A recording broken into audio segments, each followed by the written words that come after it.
Bienvenue sur la chaîne de l'église SOS Lyon. Nous espérons que ce message sera un encouragement et une bénédiction pour ta vie.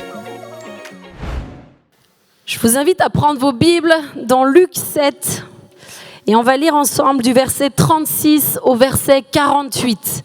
Et si toutefois vous n'avez pas de Bible, ce n'est pas grave, le texte devrait normalement s'afficher juste derrière moi, mais si vous avez votre Bible, je vous invite à la prendre parce qu'il est bon de se saisir de la parole de Dieu, même physiquement. Il nous est dit dans Luc 7, un pharisien pria Jésus de manger avec lui. Jésus entra dans la maison du pharisien et se mit à table. Et voici une femme pécheresse qui se trouvait dans la ville, ayant su qu'il était à table dans la maison du pharisien, apporta un vase d'albâtre plein de parfums et se tint derrière aux pieds de Jésus. Elle pleurait et bientôt elle lui mouilla les pieds de ses larmes, puis les essuya avec ses cheveux, les baisa et les oignit de parfum.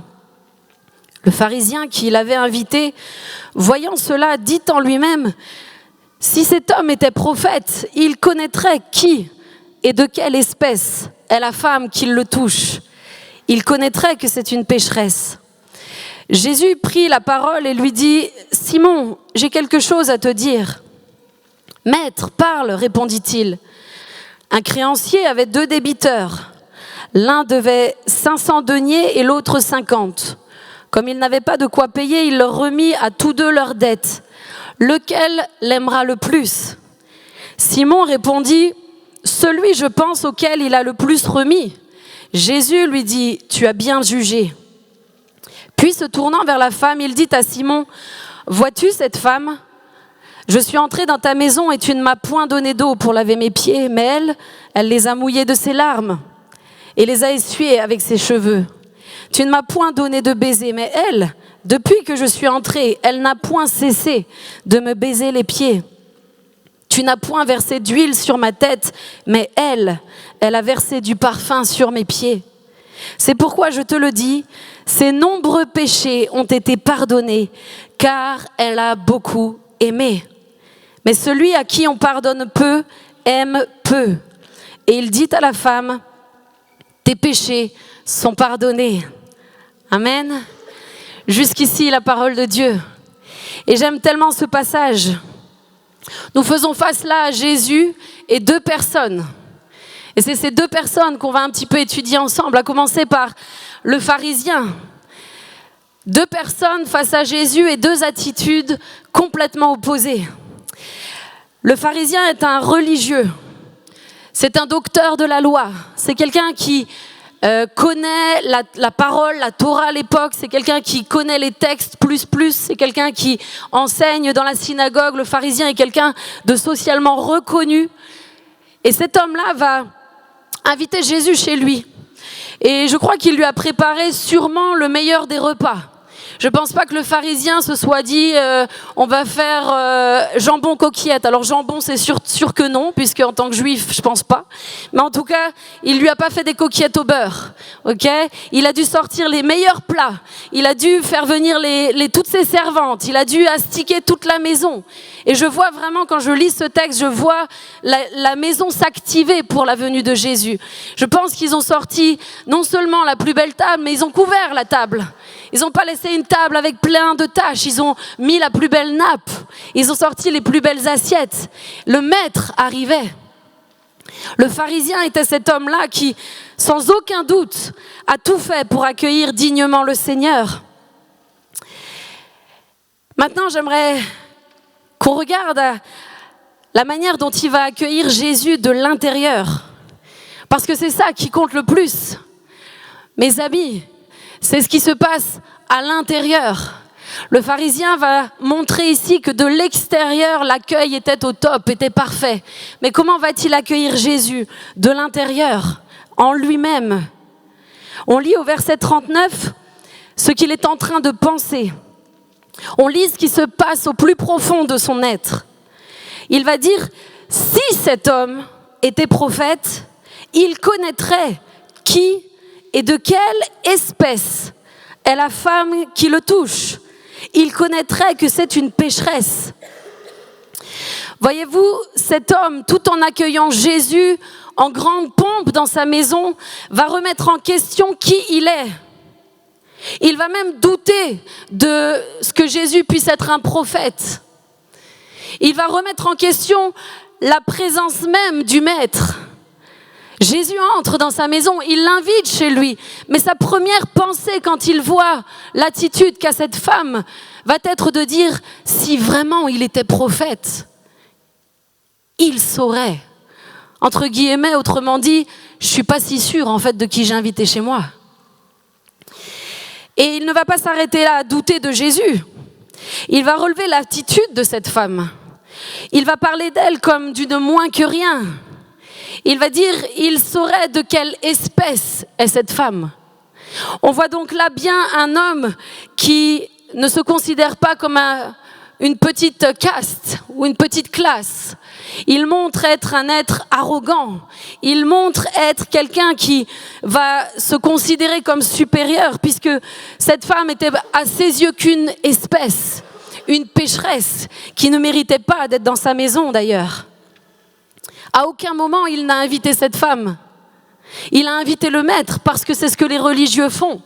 C'est ce que les pharisiens font. C'est qu'ils font beaucoup de choses pour qu'on les reconnaisse. C'est qu'ils font beaucoup de choses pour qu'on parle d'eux. C'est qu'ils font beaucoup de choses pour qu'on dise des bonnes choses d'eux. Mais leur cœur est souvent loin de ce que le Maître nous appelle réellement à être. Ce verset nous révèle vraiment le fond de cet homme. Certes pieux, religieux, aux yeux de tous, mais dont le cœur était dur comme la pierre. Il dévoile ici vraiment être un homme sans compassion. Un homme qui, au final, se considérait plus grand que les autres. Et c'est ça la réalité des religieux. Et peut-être que vous êtes là et peut-être que vous vous dites, oulala, où c'est qu'elle est en train de nous emmener? Mais j'aimerais nous le dire, que parfois nous pensons connaître beaucoup de choses. Nous pensons inviter Jésus dans nos maisons. Nous pensons lui ouvrir la porte. Et nous sommes des gens très doués en études bibliques. Et on creuse, et on creuse, et on creuse. Et les textes, on les connaît par cœur. Mais ça ne fait pas de toi un homme selon le cœur de Dieu. Cet homme avait la tête pleine, mais il avait le cœur vide. Il avait la tête pleine de connaissances. Il connaissait les textes mieux que vous tous. Mais il avait le cœur vide. Il a considéré cette femme comme une pécheresse, comme une moins que rien, comme une espèce différente de la sienne. Et en relisant ce texte, je me suis posé cette question, je me suis fait la réflexion. Si parfois nous, en tant que croyants, en tant que chrétiens, nous ne sommes pas tentés d'être comme ce pharisien, tentés de juger rapidement à ce que l'on voit, tentés de considérer rapidement les personnes qui nous entourent ou qui viennent, même à l'église ou dans nos maisons, comme peut-être des espèces qui ne méritent pas d'être là. Parce que nous pensons être de bons pensants, de bien pensants, parce que nous venons à l'église, parce que nous étudions les textes sous toutes leurs formes, avec toutes sortes de techniques, nous pensons être capables et en mesure de juger qui que ce soit. Et aujourd'hui, j'aimerais que nous, en tant qu'Église SOS, nous puissions nous saisir de ce texte. Parce que je crois que si vous êtes assis ici, c'est parce que nous ne voulons pas être des religieux. Nous sommes une Église pour ceux qui ne vont pas à l'Église. Nous sommes des pasteurs pour ceux qui ne vont pas à l'Église. Nous ne voulons pas, et en aucun cas, que dans ce lieu, le jugement ait sa place. Qu'à aucun moment, l'apparence physique d'une personne nous autorise, qui que nous soyons, à parler de cette personne. Dans cette église ici, il n'y aura pas de religieux. Et l'esprit religieux qui tentera de venir s'installer, croyez-moi, fuira loin d'ici, avant même qu'il n'ait passé la porte. Parce que nous voulons aimer chaque homme et chaque femme comme Jésus a aimé lui-même. Cette femme n'était pas une espèce. Elle n'était pas moins valable que cet homme. Elle était aux yeux de Jésus celle qu'il a aimée. Et aujourd'hui, j'aimerais nous saisir et nous alerter en nous disant, veillons sur nos cœurs, veillons sur nos bouches, veillons à nos attitudes, veillons dans tout ce que nous sommes, dans tout ce que nous transmettons, dans tout ce que nous transpirons, à être des hommes et des femmes qui savent aimer beaucoup. Jésus va dire, elle a aimé beaucoup. Et celui qui pardonne beaucoup, aime beaucoup. Mais mon ami, si tu ne sais pas aimer la personne, tu ne sauras pas la pardonner. Mais nous voulons non seulement être une église qui pardonne beaucoup, et une église qui aime beaucoup, parce qu'avant tout, nous reconnaissons qui nous sommes et qui nous étions sans Jésus.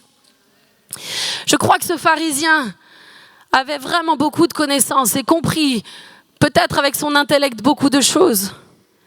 Mais il avait perdu l'essentiel. Il avait oublié sa condition.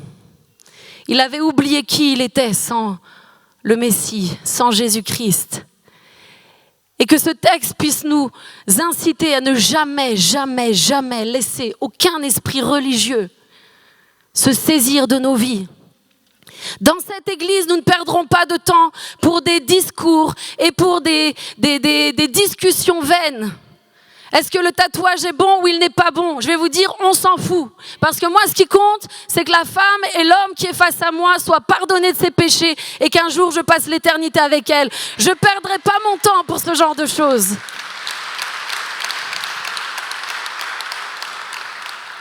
Je ne perdrai pas mon temps pour ça. Ce sont des débats inutiles. Ce sont des débats qui nous divisent. Ce sont des débats qui viennent éteindre la puissance et l'autorité que la véritable Église en Jésus-Christ est appelée à vivre. Nous voulons aimer le pécheur. Nous voulons aimer tout homme et toute femme qui entre dans ce lieu. Et je veux que chacun d'entre vous, vous puissiez aujourd'hui analyser vos cœurs. Parce que ici, c'est la grande maison SOS. Mais quand tu rentres chez toi, tu es ta maison. Léna, tu es ta maison. Jean-Jean, tu es ta maison. Qui peut entrer chez toi? Jésus vit en toi. Est-ce que la pécheresse a la place pour venir s'installer à tes pieds? Jésus a toute sa place en chacun d'entre nous et veut se saisir de chacune des maisons que nous représentons. Mais nous ne pouvons à aucun moment autoriser qu'un esprit religieux ne s'installe. Ça ne veut pas dire que ce n'est pas bon d'étudier, mais ça ne veut pas dire non plus, il faut toujours avoir l'équilibre et c'est ce que nous allons voir. Amen. N'ayons pas des bouches qui invitent Jésus chez nous, mais dont nos cœurs condamnent qui il pourrait être. Si à un moment donné dans ta vie, tu autorises ta tête à remettre en question qui peut être Jésus, quelle peut être sa grandeur, quelle peut être sa toute-puissance, alors mon ami, je pense que tu vas faire face à de nombreux défis qui seront irrésolus dans ta vie. Parce que Jésus ne se questionne pas. Il est le Tout-Puissant. Il est le Roi des Rois. Toute autorité lui a été donnée. Tout esprit méchant sont quittés et partent au nom de Jésus. Toutes maladies sont guéries dans le nom de Jésus. Nous ne pouvons pas prendre et remettre en question qui est le Jésus que nous invitons dans nos maisons. Que nos bouches soient toujours remplies d'assurance de qui est celui qui est entré chez nous. Cet homme a cru qu'il était bon et pourtant il en était loin. Il était très très loin d'être bon. Il était pharisien, il était religieux, il connaissait beaucoup de choses. Il a scruté les Écritures comme sûrement personne autour de lui dans sa maison ce jour-là, mais il était très loin d'être bon. Et vous voyez, la deuxième chose qui se passe, c'est que Jésus sait tout de nous. Cet homme n'a fait que penser en lui-même. Le texte nous dit, il a pensé en lui-même. Donc en fait, il n'a même pas pris un grand risque, il ne s'est pas exprimé, il n'a pas dit Jésus, dis donc, si vraiment tu étais prophète, tu saurais que c'est une espèce qui n'en vaut pas la peine. Il a juste pensé. Et Jésus va le prendre à contre-pied. Et j'aimerais nous le dire aujourd'hui. Et j'aimerais nous avertir aujourd'hui. Ne pense pas et ne crois pas que ce que tu penses passe aux oubliettes. Jésus sait tout de toi. Jésus sait tout de moi. Il sait quand je pense bien et il sait aussi quand je pense mal. Et à ce moment-là, il va le prendre à contre-pied en l'appelant par son nom. Moi, j'aime Jésus pour ça. Il va lui dire, Simon, dis-moi, j'ai quelque chose à te dire. Ah, Parle, maître. Encore l'attitude religieuse. Ah, imbuvable ces gens-là. Insupportable. Oh, je peux pas. Un créancier avait 2 débiteurs. L'un devait 500 deniers, l'autre 50. Lequel des deux l'aimera le plus? Celui à qui on a le plus donné, tu as bien jugé.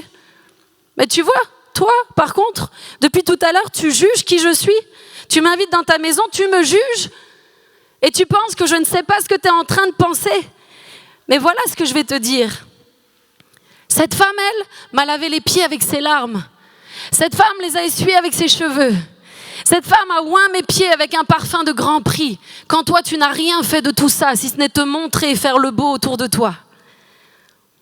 Jésus sait tout de nous. Jésus sait tout de toi. Jésus connaît chacune de tes pensées, absolument toutes tes pensées. Il n'y en a pas une qui lui échappe. Soyons conscients de cette réalité spirituelle. Nous ne pourrons rien lui cacher parce qu'il connaît nos cœurs. Et aujourd'hui, j'aimerais nous le dire, nos cœurs sont si précieux qu'il faut que nous puissions veiller sur chacun d'entre eux. La parole nous le dit, veille sur ton cœur plus que toute autre chose. C'est de lui que viennent les sources de la vie, nous connaissons ça. Mais veiller sur son cœur est un exercice, c'est un choix, c'est une décision. Je veille sur mon cœur, je veille à ce que j'autorise, je veille à ce que je pense, je veille à ce que j'écoute. Ce que je crois dans ma tête, je commence à l'écouter dans mes oreilles, il va descendre dans mon cœur.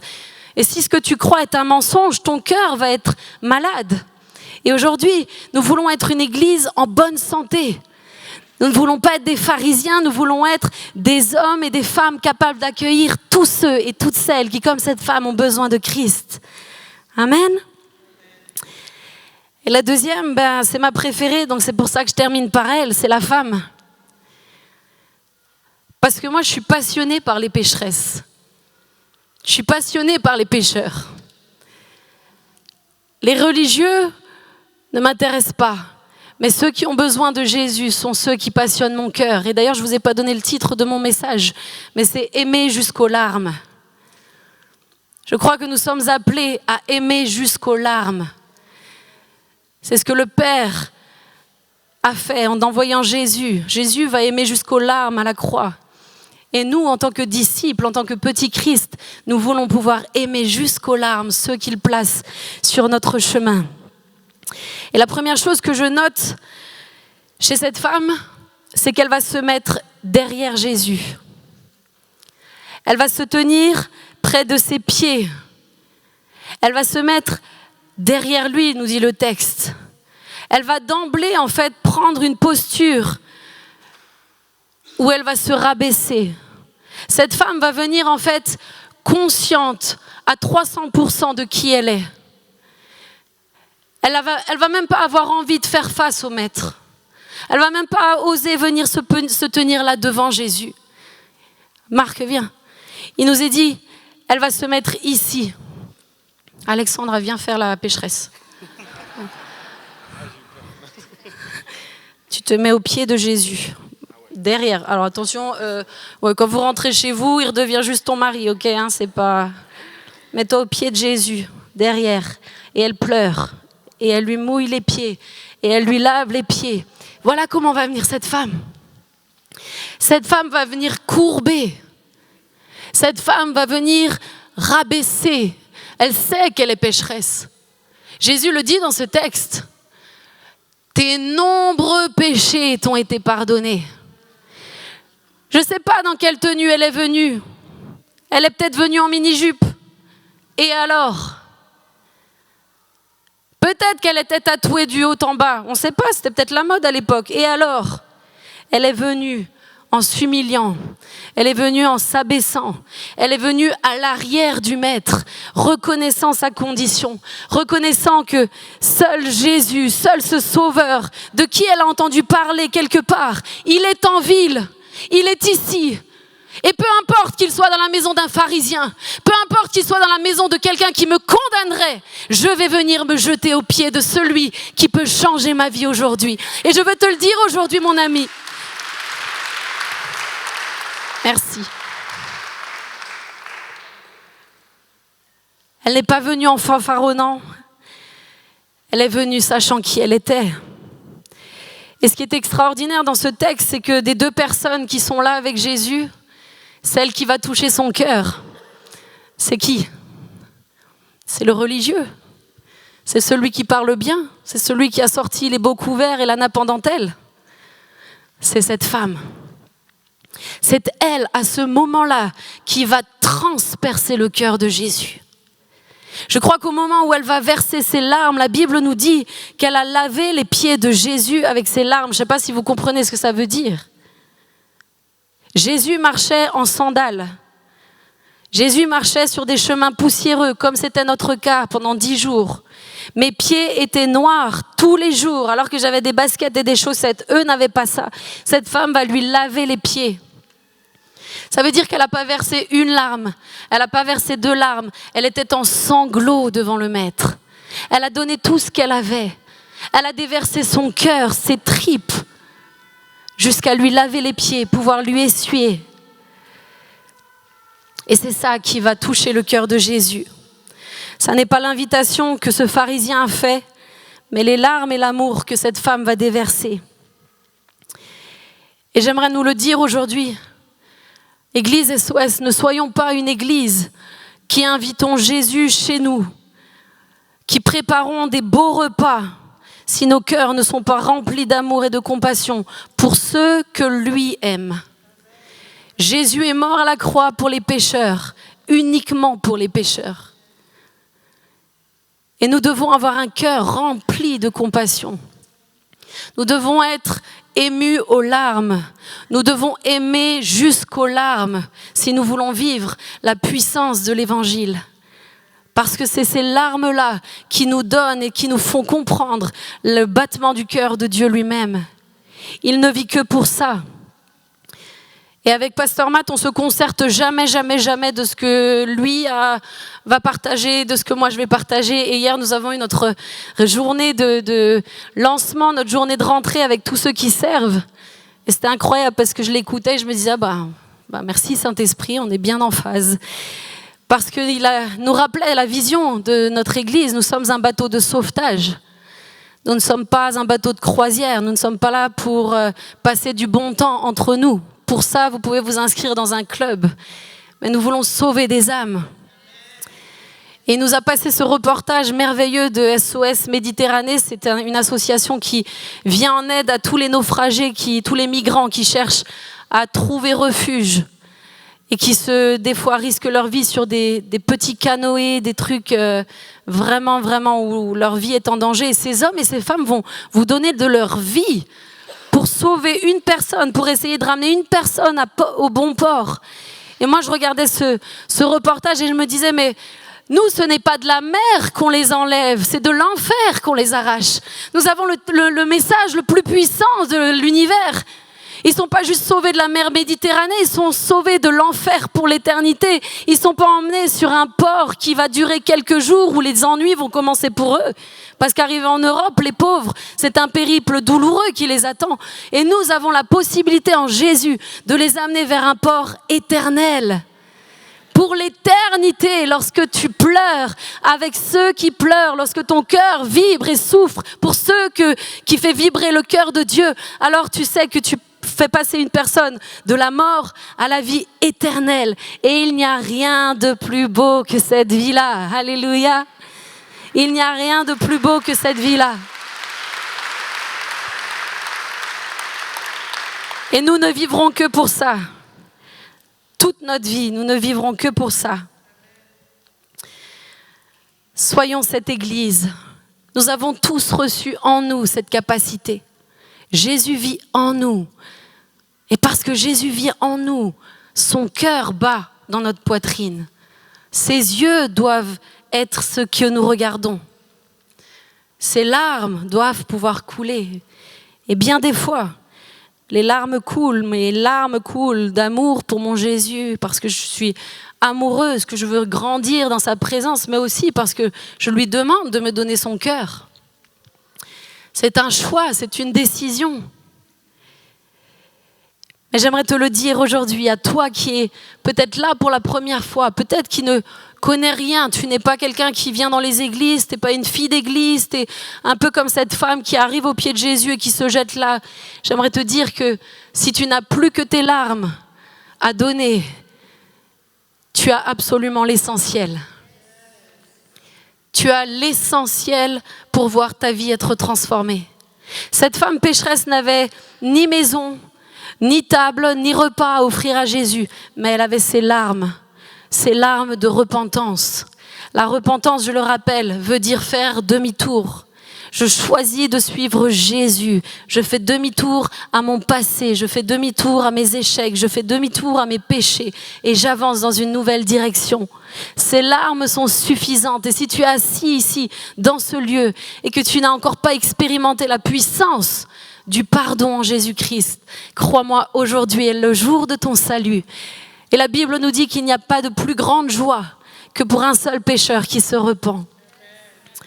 Le bon berger laissera les 99 brebis qui vont bien pour aller chercher celle qui a besoin d'être sauvée. Peu importe ce que les bien-pensants disent de toi aujourd'hui.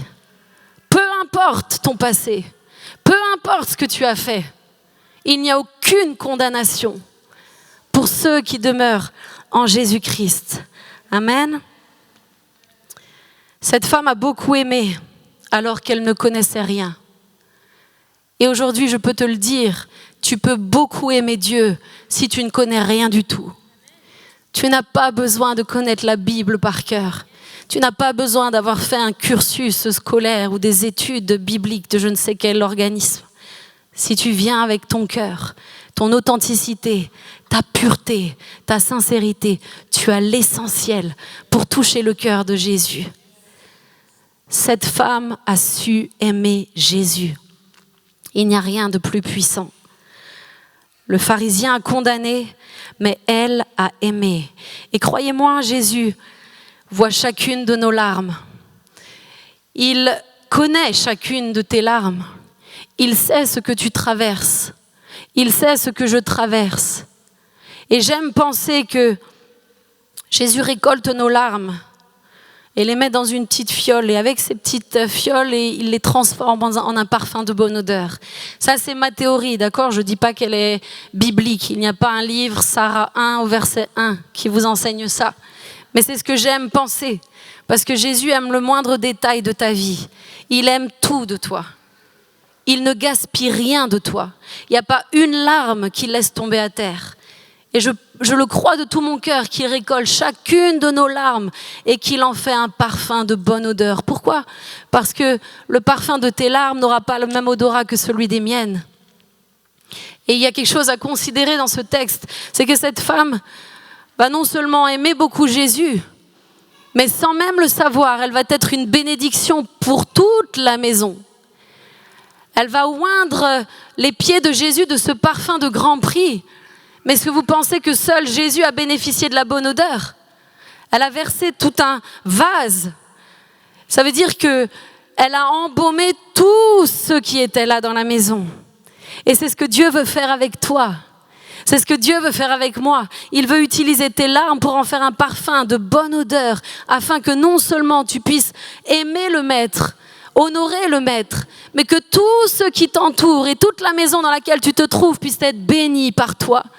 Ton passé est ta plus grande victoire.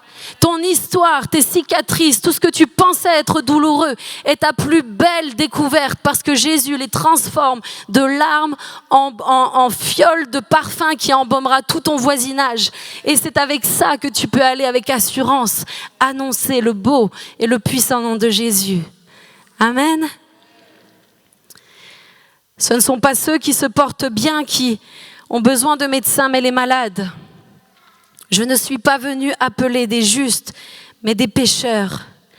Mes amis, vibrons avec le cœur de Dieu. Vous savez, j'ai vu des aveugles voir, j'ai vu des sourds entendre, j'ai vu des kystes énormes disparaître sous mes yeux la semaine dernière. Même si c'était beau, tout ça n'a aucune comparaison avec la beauté que c'est de voir un homme et une femme se repentir et voir la puissance du sang de Jésus-Christ laver leurs péchés. Tous ces prodiges et tous ces miracles sont extraordinaires, mais il n'y a rien de plus beau qu'un homme ou une femme qui trouve le salut en Jésus-Christ. C'est un choix, c'est une décision. Vous pouvez faire le choix. Comme vous avez un jour accepté de suivre Jésus, vous pouvez faire le choix de lui demander de vous donner son cœur. C'est une prière. Il ne vous forcera pas. Si vous n'avez pas envie de cette vie-là, il n'y a pas de condamnation. Il n'y a pas de problème.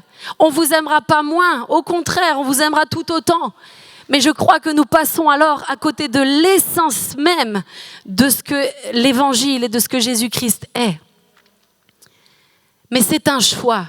Et aujourd'hui, je crois que le choix est face à nous tous, de demander oui ou non à Jésus, d'élargir nos cœurs. Qu'est-ce qui fait vibrer ton cœur aujourd'hui, mon frère, ma sœur? Est-ce que tu as de la compassion pour ceux qui t'entourent? Est-ce que tu souffres avec ceux qui souffrent?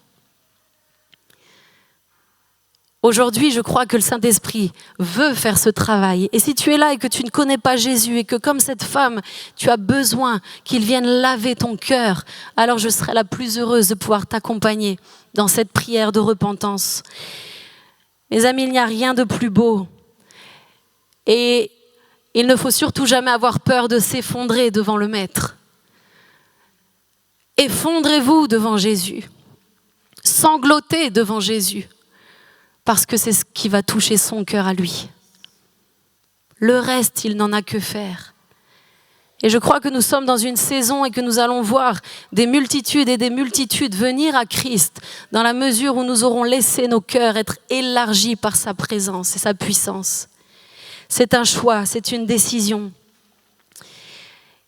Et je dois dire que je fais face aujourd'hui actuellement à une situation qui est sûrement la plus extrême des situations dans lesquelles je me suis trouvée. Mais je terminerai par ce petit juste témoignage. Mais j'ai dans mon entourage, en tout cas, un homme, un voisin, qui aujourd'hui c'est mon frère, c'est mon ami. Et je disais à Matt, c'est mon ami. Lui, c'est mon ami. Qui est dans une situation que je ne peux même pas vous décrire, je ne pourrais même pas vous mettre une photo sur cet écran, tant sa condition humaine est réduite à néant. Aux yeux des hommes, il n'était plus qu'une espèce, mais même plus une espèce humaine. C'était un homme qui, sa vie a été douloureuse, bouleversée par un traumatisme d'il y a 10 ans, va se laisser aller, va être tous les jours dans la rue. Et tous les jours, dès que je le voyais, j'allais lui parler. Je l'ai aimé jusqu'à ce qu'il ait été atteint d'un cancer dans son corps, mais que l'aide, pour pouvoir lui accorder de l'aide, il a fallu longtemps. Mais il a fini par accepter. Accepter dans des conditions extrêmes, croyez-moi. Cet homme est aujourd'hui en fin de vie, mais cet homme, j'ai refusé de le laisser dans la condition dans laquelle il était. Aux yeux des hommes, il n'est plus rien, croyez-moi. C'est en rampant sur le parking chez moi que je le retrouvais, en rampant. Et je peux vous dire que des voisins, nous sommes des centaines de voisins. Mais moi, j'allais m'asseoir, me mettre à son niveau, lui dire, s'il te plaît, laisse-moi t'aider, jusqu'à ce qu'il accepte. Et là, j'ai retourné ciel et terre et j'ai eu une belle équipe qui a participé à ça. Nous avons pu nettoyer son logement insalubre, nous avons pu faire tout ce qu'il fallait pour qu'il puisse enfin avoir des soins. Il n'a plus de nez, il n'a plus de visage, il n'a plus... Le cancer a littéralement rongé tout son être. Mais croyez-moi, mes amis, je n'attends qu'une seule chose après avoir terminé d'annoncer l'évangile, c'est de rentrer chez moi, d'aller voir mon Jean-Luc, d'aller m'asseoir sur son lit, de lui lire un psaume, de chanter pour lui, de prier pour lui. L'odeur ne me touche pas. Tout ce que je vois chez lui ne m'atteint plus parce que je sais que j'ai eu une grâce infinie de pouvoir participer à rendre la dignité à un homme qui, aux yeux de tout le monde, n'était plus qu'une loque humaine. Et nous sommes appelés à vivre cela tous. Mais c'est un choix. J'aurais pu faire comme tous mes autres voisins. J'aurais pu ne jamais regarder cet homme, mais j'ai fait choix de l'aimer et de l'aimer et de l'aimer encore. Et je vous assure que quand je vous dis que je l'aime du plus profond de mon cœur. Et on a déjà tout organisé. C'est lui qui va m'accueillir quand j'entrerai là-bas. Il va fleurir les allées pour moi parce que j'ai plaisir à lui emmener des fleurs. Vous allez me dire, mais il est en train de mourir. Je ne sais même pas s'il sera encore vivant quand je vais le voir tout à l'heure. Mais je lui emmène des fleurs. Pourquoi ? C'est que du détail ? Non, c'est un être humain. Et s'il ouvre les yeux que 5 minutes par jour et qu'il voit un petit rosier tout beau, eh ben je sais que ça lui fera du bien. Je sais que mon plus grand bonheur aujourd'hui, c'est de pouvoir partir de cette église, d'aller lui changer sa housse de couette pour qu'il dorme dans une housse de couette où ça sent la soupline. Les autres diront quoi ? C'est pas utile, il s'en fiche. Il était clochard toute sa vie, de toute façon. Est-ce que tu crois même qu'il remarque ça ? Oui, je crois qu'il remarque ça. Oui, je crois que ça lui fait du bien. Et oui, je crois que je suis la plus riche et la plus enrichie des femmes à vivre cet évangile-là. Parce que cet évangile-là vous bouleverse vous. Ce que cet homme m'apporte, ce que cet homme m'enseigne, ce que j'apprends en aimant cet homme, croyez-moi, vaut plus que toutes les études bibliques que j'ai jamais faites. Aimons jusqu'aux larmes, mes amis, et laissons le Seigneur travailler chacun de nos cœurs. Amen. Merci d'avoir pris le temps d'écouter ce message. Si tu n'as pas encore d'église, rejoins-nous. Toutes les informations sont sur notre site église-soslyon.com. À bientôt.